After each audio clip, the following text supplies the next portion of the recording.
So guys आपको एक बार फिर से स्वागत है हमारी लेटेस्ट कमाल धमाल fantabulous amazing out of the story वाली वीडियो में। और गाइस देखो ये साल की आखिरी वीडियो है, साल का आखिरी दिन है, तो हमने सोचा कि ना स्लैमी अवार्ड्स को वापस बुला लिया जाए। आप तो जानते ही हो कैसे डब्ल्यूडब्ल्यूई साल के अंत में इस ट्रेडिशन को फॉलो किया करती थी। अब डब्ल्यूडब्ल्यूई तो इस चीज को भूल गई, लेकिन हम नहीं भूले भैया। हमें तो लगा कि यार ये चीज करनी चाहिए। हम 2 सालों से इस ट्रेडिशन को फॉलो कर रहे हैं और इस साल भी इसको फॉलो करेंगे। तो चलिए वीडियो को एंड तक पूरा देखना, चैनल को अभी लाइक एंड सब्सक्राइब कर दो, क्योंकि क्या पता आपका ही सुपरस्टार आज स्लैमी अवार्ड जीत जाए। तो चलो चीजों को ज्यादा आगे ना बढ़ाते हुए आप देख रहे हैं रेसल मैरिक्स एंड सब्सक्राइब करना तो बनता है। तो गाइस देखो, कुछ भी शुरू करने से पहले मैं आपको पहले ही बता दूं, यार देखो हमने इस चीज को 5-6 कैटेगरीज में बांट दिया है। मतलब आपको return of the year, rivalry of the year, ऐसे कुछ अवार्ड्स देखने को मिलेंगे। लेकिन एक डिस्क्लेमर के साथ, क्योंकि यार हो सकता है कि जो भी हमने अवार्ड्स दिए हो या जिसको भी हमने नंबर 1 चुना हो या जहाँ टाई किया हो, वो शायद आपके लिए सही ना हो। आपकी ओपिनियन कुछ और हो सकती है। तो यार कमेंट्स में मेरे को गाली मत देना भर के, ये मेरा पर्सनल ओपिनियन है। तो मैंने पहले ही बता दिया कि मैंने अपने हिसाब से चीजों को रखा है। तो चलो भाई आगे टाइम वेस्ट ना करते हुए सबसे पहला अवार्ड जो हम लेके आ रहे हैं वो है रिटर्न ऑफ द ईयर। तो देखो यार साल में हमें बहुत से रिटर्न देखने को मिले जिन्होंने हमारा दिमाग खराब कर दिया। कभी रिया रिप्ली, कभी द अंडरटेकर, कभी द रॉक, कभी जॉन सीना, कभी रोमन रेंस और कभी ना जाने कौन कौन सुपरस्टार हमें देखने को मिले। लेकिन इनमें से सिर्फ एक ही बंदा ऐसा है जो रिटर्न ऑफ द ईयर का अवार्ड अपने पास लेके जाएगा। तो एनी गेसेस, क्या लगता है आपको कि कौन जीतने वाला है? आई नो आप भी वही सोचो जो हम सोच रहे हैं। तो रिटर्न ऑफ द ईयर का अवार्ड मिलता है the tribal chief, the mega superstar Roman Reigns को। जब वो समर स्लैम में आए थे ना भाई, उनको जिस तरीके का क्राउड ओवेशन मिला था, लोग जिस तरीके से उनके लिए पागल हुए थे, हमें नहीं लगता कि हमें कुछ भी कहने की जरूरत है। रोमन रेंस इस चीज को डिजर्व करते हैं कि रिटर्न ऑफ द ईयर का अवार्ड उन्हें ही दिया जाए। भाई लोग ना जाने कब से वेट कर रहे थे उनके आने का, और समर स्लैम में आकर उन्होंने हमारी सभी की इच्छाएं पूरी कर दी। हालांकि देखो मैं अंडरटेकर को भी नंबर 1 पर रख सकता था, द रॉक को भी रख सकता था, क्योंकि भाई इन लोगों को भी सेम ओवेशन मिले थे। लेकिन स्टिल कोई एक ही बड़ा चैंपियन बन सकता है, कोई एक ही रिटर्न ऑफ द ईयर का अवार्ड ले सकता है, और वो अवार्ड मिलेगा हमारे ट्राइबल चीफ रोमन रेंस को। इसके बाद अब चलते हैं नेक्स्ट अवार्ड की तरफ, जो आता है राइवलरी ऑफ द ईयर। तो गाइस 2024 के अराउंड हमें बहुत सारी राइवलरीज देखने को मिली, कभी ड्रू मैकिंटायर और सीएम पंक की तरफ से, कभी Liv Morgan and Riya replay की तरफ से, और वैसे ही बहुत सारी स्टोरी लाइंस हमने देखी जिन्होंने कमाल मचा के रख दिया डब्ल्यूडब्ल्यूई में। लेकिन फिर भी सवाल वही है, सिर्फ एक ही राइवलरी ऐसी है जो वॉर लेकर घर जाएगी। और हम जानते कि आप क्या सोच रहे हो, और क्योंकि वो हम भी सोच रहे हैं, क्योंकि ये अवार्ड मिलने जा रहा है, राइवलरी ऑफ द ईयर का अवार्ड मिलने जा रहा है Drew McIntyre versus CM Punk की राइवलरी को।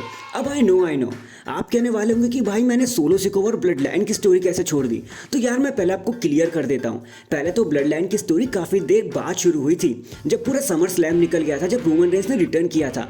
और अगर बात ड्रू मैकिंटायर और सीएम पंक की कर ली जाए ना, तो भाई इन्होंने जनवरी से ही हंगामा मचाना शुरू कर दिया था, और फिर अक्टूबर में आकर अपनी राइवलरी एंड करी, और थोड़ी बहुत तो अभी भी चली जा रही है। कुछ लोगों का तो यहाँ तक मानना है कि ड्रू मैकिंटायर, सीएम पंक और सेथ रॉलिंस रेसलमेनिया नाइट 1 का मेन इवेंट करने वाले हैं। तो भाई जो शेड्स इनकी राइवलरी में दिखी, जो टॉम एंड जेरी चीजें इनकी राइवलरी में दिखी, जो वो एक दूसरे को पकड़ रहे थे, लड़ रहे थे, और जो क्लाइमैक्स था ना hello in a Cell match वाला, मेरे को नहीं लगता कि हमें कुछ और भी कहने की जरूरत है। तो राइवलरी ऑफ द ईयर का अवार्ड सिर्फ और सिर्फ पंक और ड्रू मैकिंटायर को ही मिल सकता था, और कोई भी इसे डिजर्व नहीं करता, फिर चाहे वो ब्लड लाइन ही क्यों ना हो। तो गाइस चलो इसी के साथ चलते हैं हम अपने अगले अवार्ड की तरफ, जो है मैच ऑफ द ईयर। और यार इस साल तो डब्ल्यूडब्ल्यूई ने हमें चौंका कर रख दिया।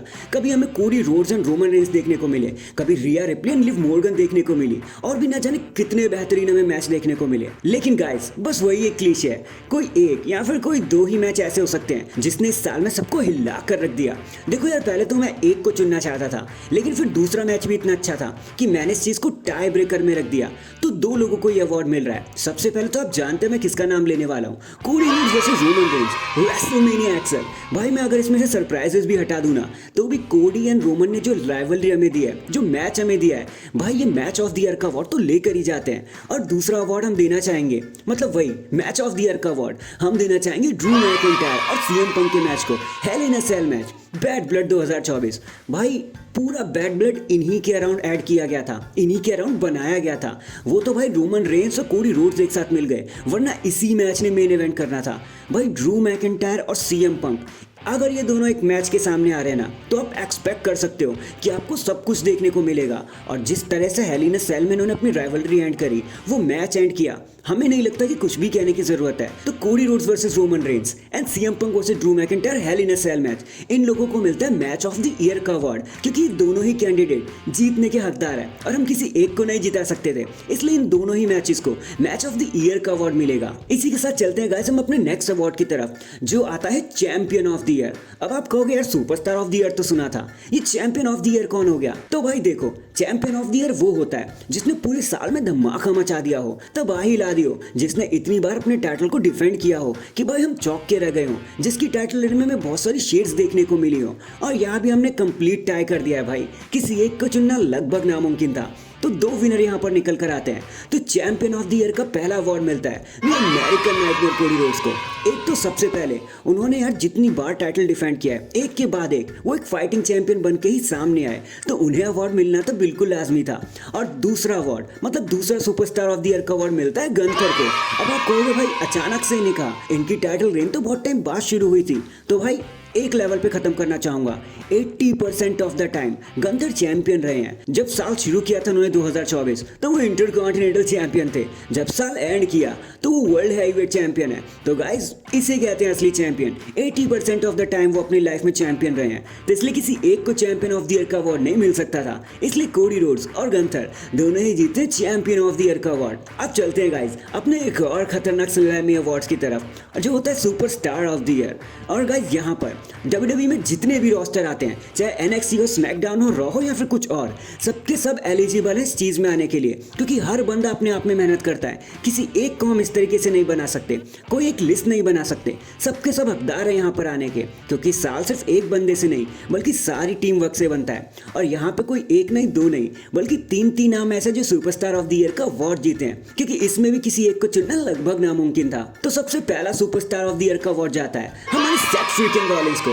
भाई फिर चाहे कोडी रोड्स को जिताना हो, वर्ल्ड चैंपियन के साथ धमाका मचाना हो, अपनी एंट्रेंस से सबको मजा दिलाना हो, जिसके बाद ड्रू मैकिंटायर और सीएम पंक की राइवलरी में इन्होंने अहम किरदार निभाया, ब्लड लाइन की राइवलरी में भी अहम किरदार निभाया। वो तो सीएम पंक बीच में आ गए, नहीं तो उस मैच में ब्लड लाइन के वर्सेस ब्लड लाइन के मैच में सेथ रॉलिंस को ही होना था। गाइज अगर मैंने अवार्ड नहीं देता ना, तो भाई मेरे दिल पर बहुत बड़ा पत्थर रहता, इसलिए सेथ फ्रीकिंग रॉलिंस ही बनते हैं हमारे सबसे पहले superstar of the year. Second award में देना चाहूंगा कोडी रोड्स को। Guys superstar of the year का मतलब होता है कि वो सुपरस्टार जिसने पूरे साल अपना कंट्रीब्यूशन दिया हो। और जिस हिसाब से WWE ने कोडी रोड्स से काम लिया है ना, भाई मुझे कुछ भी कहने की जरूरत नहीं है। किस हिसाब से WWE ने कोडी रोड्स को इधर उधर जहां देखो बुक किया है, कोडी ने कोई भी छुट्टी नहीं मारी अपनी चैंपियनशिप के बाद, तो इसीलिए उन्हें सुपरस्टार ऑफ द ईयर का अवार्ड मिलना तो एकदम लाजमी था। तो यहाँ भी दो सुपरस्टार ऐसे निकल के आ गए जिन्होंने एक साथ एक ही अवार्ड को जीता। गाइस देखो हमेशा से क्या होता है ना, कि हम लोग सोचते हैं कि कोई एक ही बंदा सबसे ग्रेटेस्ट है, लेकिन ऐसा नहीं होता गाइस। कभी कभी कुछ लोगों के कंट्रीब्यूशन इतने ज्यादा होते हैं कि भाई हम उन्हें नजरअंदाज नहीं कर सकते, इसलिए यहाँ पर हम दो इंसानों को चुन रहे हैं। और फाइनल गाइस आखिरी अवार्ड जो हमने खुद ही अपने से बनाया है, वो है टाइटल ऑफ द ईयर का अवार्ड। अब आप कहोगे यार ये अवार्ड कहाँ से आ गया? तो गाइस देखो, टाइटल ऑफ द ईयर के लिए एक डेफिनेशन होती है, एक डिस्क्रिप्शन होता है। वो टाइटल, वो चैंपियनशिप जिस पर कम से कम एक बार तो money in the bank cash हुआ हो, जो मल्टीपल टाइम डिफेंड हुई हो, एक से दो बार टाइटल चेंज हुए हो, और उस टाइटल ने धमाका मचा के रख दिया हो WWE यूनिवर्स में। तो आपको क्या लगता है ये टाइटल ऑफ द ईयर का अवार्ड किसे मिलना चाहिए? WWE championship, NXT championship, world heavyweight, women's championship, क्या लगता है आपको कौन जीतने वाला है? Any guesses guys? So it's 3, 2, 1। Yes आप बिल्कुल सही सोच रहे हो, ये अवार्ड जाता है हमारे वर्ल्ड हैवीवेट चैंपियनशिप को। अब आप कहोगे ऐसा क्यों? सबसे पहली बात गाइस, सेथ रॉलिंस ने इस टाइटल के साथ धमाका मचाया, डेमियन प्रीस्ट ने इस टाइटल के साथ धमाका मचाया, 4 से 5 बार ये टाइटल पूरे साल डिफेंड हो चुका है। कोडी रोड्स की टाइटल रेन काफी हद तक प्रिडिक्टेबल थी, लेकिन वर्ल्ड हैवीवेट चैंपियनशिप की जो टाइटल रेन थी ना, वो कभी भी प्रिडिक्टेबल नहीं रही, कोई भी इसको जीत सकता था। ये एक वर्क हॉर्स चैंपियनशिप है, जैसा हमारे ट्रिपल एच ने बताया भी था जब ये टाइटल आया था। तो इसलिए टाइटल ऑफ द ईयर का अवार्ड मिलता है वर्ल्ड हैवीवेट चैंपियनशिप को। लेकिन रुको रुको रुको, मेरे को पता है आप में से बहुत सारे लोग गुस्सा भी हो गए होंगे कि भाई सारे की तो मर्द है, मैंने लेडीज को कैसे छोड़ दिया? नहीं भाई, हमने छोड़ा नहीं है, हमने इसको लास्ट के लिए बचा के रखा है। क्योंकि गाइस देखो, लेडीज में सिर्फ 2 ही नाम ऐसे हैं इस साल जिन्होंने बहुत भौकाल मचा के रखा है, और यहाँ पे लेडीज की तरफ से सुपरस्टार ऑफ द ईयर कह लो, ये चैंपियन ऑफ द ईयर कह लो, रिटर्न ऑफ द ईयर कह लो, सिर्फ 2 ही लेडीज को मिल सकता है। सबसे पहला नाम है रिया रिप्ली और सेकंड है लिव मॉर्गन। भाई ये लोग जिस हाइट पे पहुंच चुके हैं ना अपनी चैंपियनशिप को लेकर, कोई भी टाइटल इनके आसपास भी नहीं पहुंच रहा। मैं जानता हूँ स्मैकडाउन में बेली और नायोमी भी हैं, नाया जैक्स भी हैं, लेकिन रॉ पर जो रिया रिप्ली एंड लिव मॉर्गन ने टाइटल को मेन इवेंट पिक्चर तक पहुंचाया ना भाई, काबिले तारीफ है। तो उस पूरे रोस्टर की जो अल्फा वुमेन है वो या तो रिया रिप्ली है या तो लिव मॉर्गन, और आई नो आप ये बात समझोगे। So that is it guys, अभी के लिए तो बस इतना ही। आप इन स्लैमी अवार्ड्स के लिए क्या कहना चाहोगे? क्या आप मेरी लिस्ट से एकदम सहमत हो या फिर आप कुछ और भी सोचते हो? तो जल्दी से कमेंट करके बता देना। लगता है हमने अगर कुछ गलती कर दी होगी तो उससे भी रेक्टिफाई कर दिया जाएगा, क्योंकि ये मेरी पर्सनल लिस्ट थी। हो सकता है आपके व्यूज थोड़े से अलग हो, कमेंट करके जरूर बताना। और अगले साल के लिए खुश रहो, ब्लेस रहो, भगवान करे आपको 2025 बहुत ही स्ट्रॉन्ग जाए। Happy new year. एंड अगर चैनल पर नए हैं तो चैनल को अभी लाइक एंड सब्सक्राइब कर दो। बाकी मैं मिलता हूँ आपसे किसी और अपडेट के साथ। अब तक के लिए अपना ख्याल रखें और खुश रहें।